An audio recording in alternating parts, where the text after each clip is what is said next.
part of this panel. My name is Borko Hanjiski. I'm a partner with Oliver Wyman, and I spent my entire 2 decades career working on economic development. So it's a privilege to be here today with our 2 distinguished speakers to hear about their success stories and what was the recipe behind them. There are more than 50 countries in the world with a population of less than 5 million. And here today we have representatives of 2 of those who've done quite well for themselves and for their populations. We have His Excellency Frédéric Guenta, who spearheads Monaco's economy and is a member of the government, secretary for attractiveness and development and digital transformation. His Excellency Guenta comes to this government leadership role from a successful career in investment banking and in big tech, having worked in senior roles with Amazon and Google. Our second speaker is His Excellency Yorgos Papanastasiou, Minister of Energy and Commerce in Cyprus. He is responsible for spearheading Cyprus's economic development, and similarly also comes from with a rich background from the corporate world, having spent more than 2 decades with British Petroleum and other senior business roles. So I will start with the questions. Feel free to add anything more about yourselves and your background. I'll give the floor first to the smaller of the 2 small economies. Monaco is one of the 5 smallest countries in both in terms of population and in terms of size area. Smaller than the island we are in today. However, it's the richest country in the world by GDP per capita. Higher than $200,000 per person, dream for any other nation until now. So, Frédéric, if I may reflect historically, Monaco has been in the top of this league for a long time. What is the recipe behind this historic success? Thank you so much. Thank you so much for Investopia to have us. I would say 2 things. First, strong foundation, strong basis. We have a huge stability. Our monarchy, His Royal Highness Prince Albert and his family, has been there for 700 years. It's a very clear system where he names the minister, he manages the country, there's a lot of stability. Security as well. Monaco is known as the safest place, or one of the safest places in the world. Just a fun anecdote about that. Last year we were with the head of the police presenting the numbers on security to the government, and he said, well, we have one bad news. Homejacking doubled last year. We went from 1 to 2. So, and the third thing is super sound public finance. Monaco never had a single euro of debt. Monaco is one of the 3 countries with negative debt. With Norway, we're ready. So first, we have really strong fundamentals that have been kept on in the world, in an unsecure world, an unstable world, and a world with a lot of debt. It makes a long difference. And the second thing is a huge capacity to adapt. We don't produce much in Monaco. I was lucky enough to meet His Excellency this morning, the Minister of Economy, who was telling me how much Dubai and the UAE and Abu Dhabi were producing. Monaco, we don't produce much. We bring talent in Monaco. We bring investors, we bring entrepreneurs, we bring the top of European talents, and we make a good ecosystem for them to grow their business, to grow their investments. So we are really, I would say, we hit while we hunt. We grow on the people we attract. And we've always been able to adapt, to still be good, to attract the new generation, to attract the new type of people, to attract people from other countries. So that's our two main skills, the huge stability of our fundamentals, of our DNA, and the capacity to always be on the forefront to attract talents and great people. Thank you very much for these insights. Now if we move to Cyprus, so Cyprus is the European country that's most distant from the core of the European economy. Yet at the same time is the country with the 2nd highest GDP per capita in terms of compared to the other 13 economies that joined the European Union since 2004. So what has been the benefit of joining the European Union, and how did that access to the single market help Cyprus grow? Thank you, Barco, for the question. But before I answer to this question, I would like to thank for the invitation to this Investopia event. And because we are Greek speakers, I thought of checking what is Investopia all about, because we started talking about successes. And Investopia, they started with a success name, and I was looking in the Greek dictionary because it comes from invest, which is an English word, and the utopia, which is a Greek word. So I checked what is the exactly means utopia. So so that I do not make any mistake, I would just to check on the internet here, and what it says. Utopia, in English, is a place of ideal perfection. A place of ideal perfection, especially in laws, government, and social conditions. So well done for picking these Greek words, because it exactly reflects what it's all about in Investopia. And the other thing is that there will be an Investopia event in Cyprus, which is organized for the beginning of June. So we would like to thank you, Investopia, for picking up Cyprus in becoming a place for promoting business. Going to your question. Indeed, Cyprus is globally the second economy that provides, per capita, of course, provides FDIs, foreign direct investments. And indeed, we are talking about back in 2023, we see an investment of in excess of 4 billion euro. At the same time, we see new positions which they are close to 3,000. And for 2024, we see up until the half of 2024, because we don't have the statistics as yet, in excess of 1,000 new jobs created. And mostly it's talents which they are coming from all over the world. What makes Cyprus to differentiate from the rest of the small economies, I believe is a few things. Number one, I believe is the proximity to the Middle East and the strategic location that connects Europe, Middle East, and Africa. Especially with Middle East, the links are very strong. The culture is very much similar. I mean, in the Cypriot culture and the Middle Eastern culture, sometimes we are confused. They confuse us as not being Europeans. The reality is that we are in Europe, and we are a member state, but the mentality-wise, we are closer to the Middle East, let's say, mentality. Common law is another reason why people, they prefer to invest in Cyprus, because common law is well understood. It's close to English law, of course. The talents, there is a lot of education, and the families, they spend a lot of on educating their children. And you understand you can find talents locally, and they are English-speaking people as well. I can speak for hours what else is in Cyprus that attracts foreign direct investments. Certainly, one of the good things that we provide is the well-balanced family and business environment, which you can be in business in the morning, and you can have a safe, secure family life in the evening. So there are many things why Cyprus differentiates itself. It is something we are promoting. It's the tax regime as well, which attracts quite a lot of investments. But talking about being in an Investopia in the Middle East, it's very important to leverage on this different culture that combines European knowledge and the Middle Eastern culture. Thank you, Minister. If I may deep dive on what you just said and go a bit sector-specific. Cyprus has been very successful, $4 billion per year investments for a population of 1 million is a big achievement.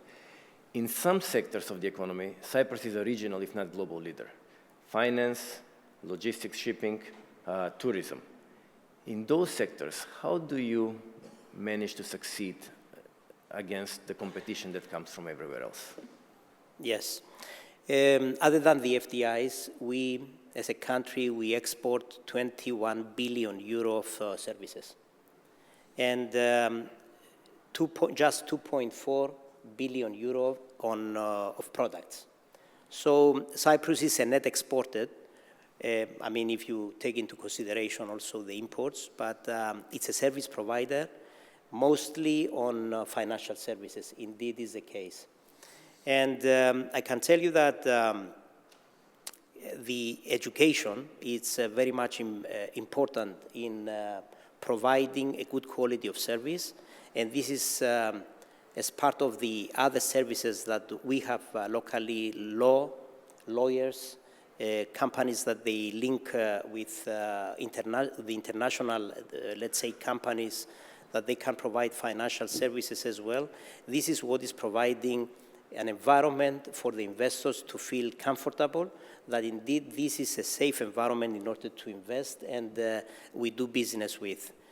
I can tell you that we have many different nationalities in Cyprus. They feel as if they are part of the community. It's, as I explained, the culture which is the island, let's say, culture, which makes people feel comfortable as if they are in their own country, and it is as if they do business in their own country. They feel comfortable being in Cyprus generally. Clear. Thank you.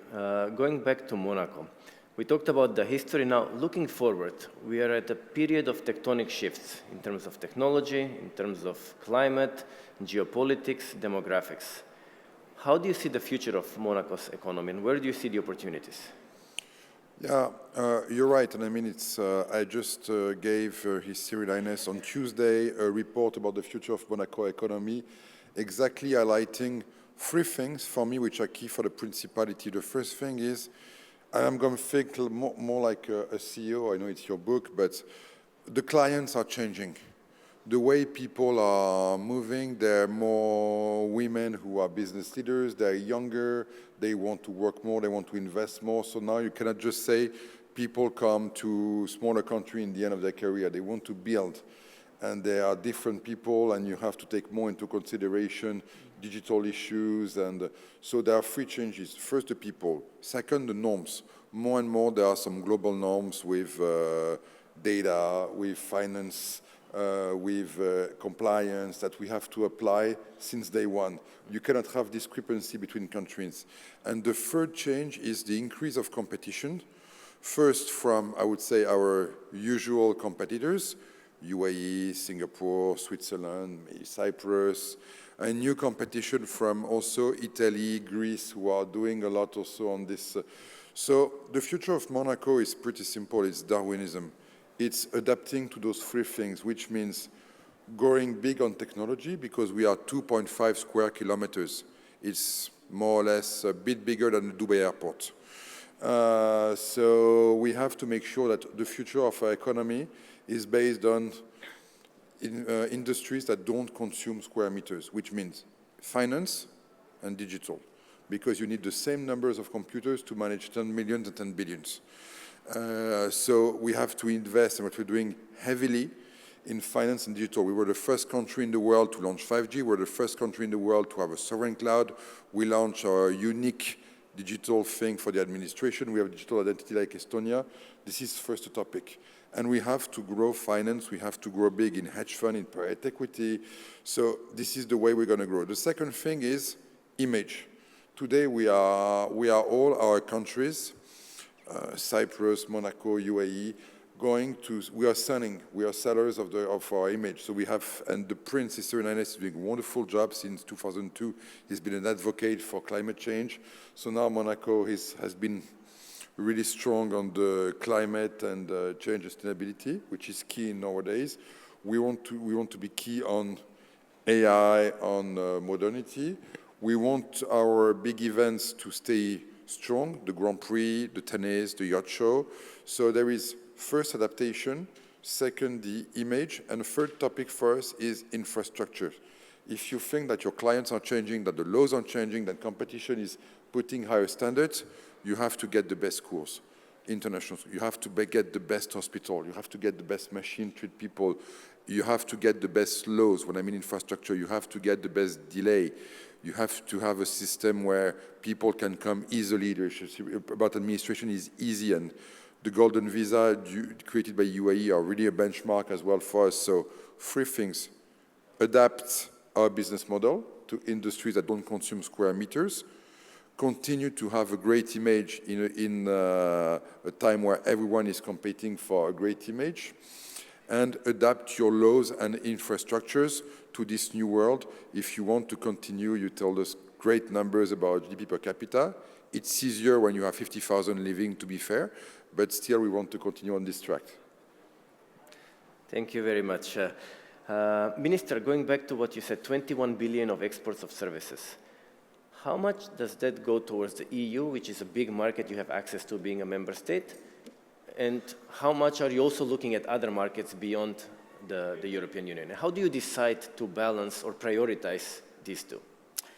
We as a government, we create just the regulatory framework, and we let businesses develop, on a B2B arrangement. Most of these services, they are provided to the Middle East rather than to Europe. As I explained to you, it's common law. It makes a lot of sense, that we look a little bit more east, and this is what is happening with the businesses in Cyprus.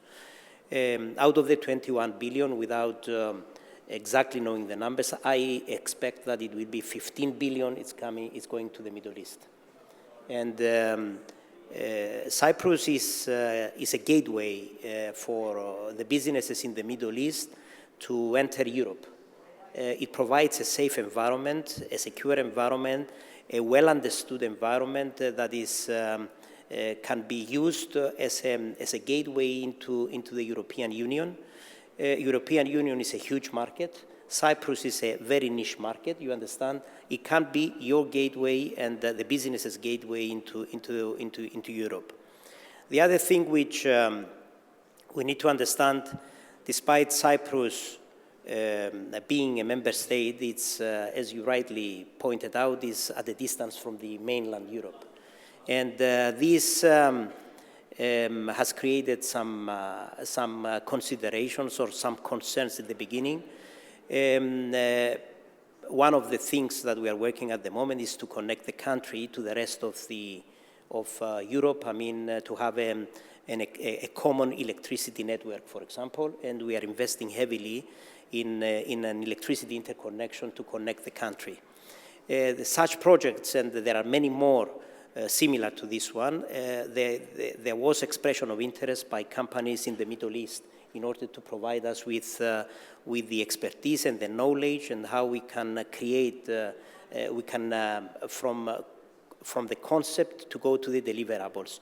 And in fact, for the specific project, there is one company which is very well known in this country, which is TACA, that is very much interested in supporting us on this project and invest, and in order for this project to be delivered by 2029.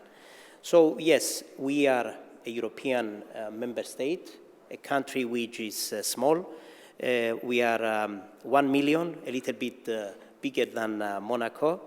Still,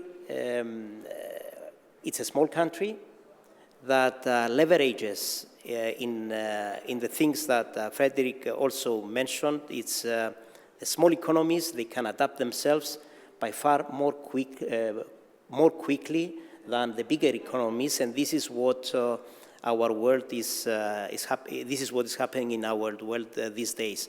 You see how many changes we have lately, and these small economies, they can be with their quick adaptation, they can provide solutions to businesses and be used as gateways into bigger economies.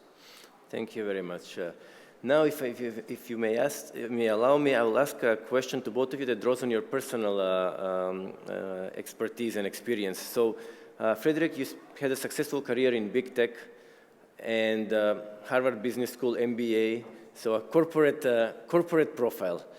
What did you learn from those experiences that helped you be successful as a government leader?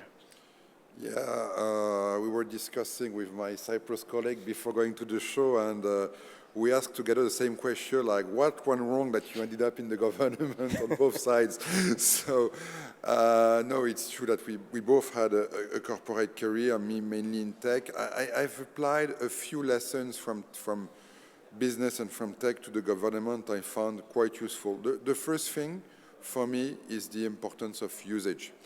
I give you a concrete example. You're a minister, you launch some digital products to the population, apps, services, and sadly, sometimes, you're just happy with the announcement. You do a big thing with all the authorities, but what you learn working in business is that the only thing that matters is usage. So what I've been really applying since I joined the government was to monitor KPIs and say, are our products used? And if they're not used, should we use marketing, communication, explanation? We built the Maison du Numérique, a house of digital, to train people. So I was obsessed with usage more than just technology. That's a thing, I think, which is a very googly culture and Amazon culture. The second thing is considering our people, our investors, like clients, and always going for them first and thinking about their needs. When I was working at Amazon, it's a true story, there's always an empty chair in the room, and you're thinking, what if the client was sitting with you? What would he or she say about the decision you're about to make as a managing director or whatever?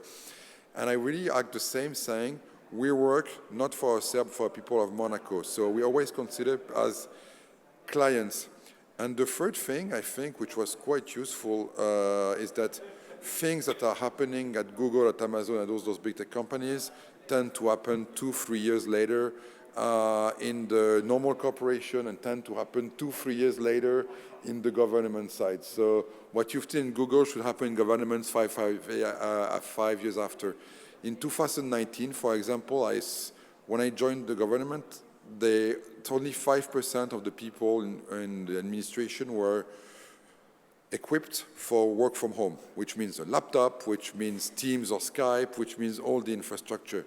In 2019, I moved to 95% in a year. Again, it's a small country. For us, Cyprus is very big, so it's a small country for us. And my colleagues told me, well, it's interesting, if you want to do so, you have budget, whatever. In 2020, there was a small pandemic who came, and maybe we thought it was not a bad idea that people could work from home and the government could do things. So I think my lesson was be obsessed about client and usage and anticipate the trends. And the last thing that I've learned about business, is the importance of worldwide investments. I was lucky to exchange this topic with Minister of Economy of UAE, and we were discussing how important it is to, when people from a country invest elsewhere, invest in the country, because the money comes back. You have to be open to the world and say, we're going to help you invest in the UAE. We're going to help you build bridges, like my colleague said about building bridges between Cyprus and UAE and Europe. You have to be opening the doors. And that's something you learn in business, but sometimes government can be a bit too national. That's the full lesson I came from being a business guy to the government world. Thank you for sharing this. And yourself, Yorgos, what would be your learnings? Plus an extra question, what's your view on clean energy as a source of economic development? Yeah, the transition for me, it was not that easy. I mean, being 40 years in 2 multinationals in oil and gas, suddenly becoming a Minister of Energy, Commerce and Industry, speeds are different, decision-making is different. You understand you are shifting from the deliverables to the regulatory position, but certainly understanding the front line is very important to be, when you are taking decisions, being the regulator, to take decisions that they ease the business on the front line. So this is an advantage that a minister has when it comes from the front line. Now, in terms of the green transition, that this is something that we do in Europe and we push a lot.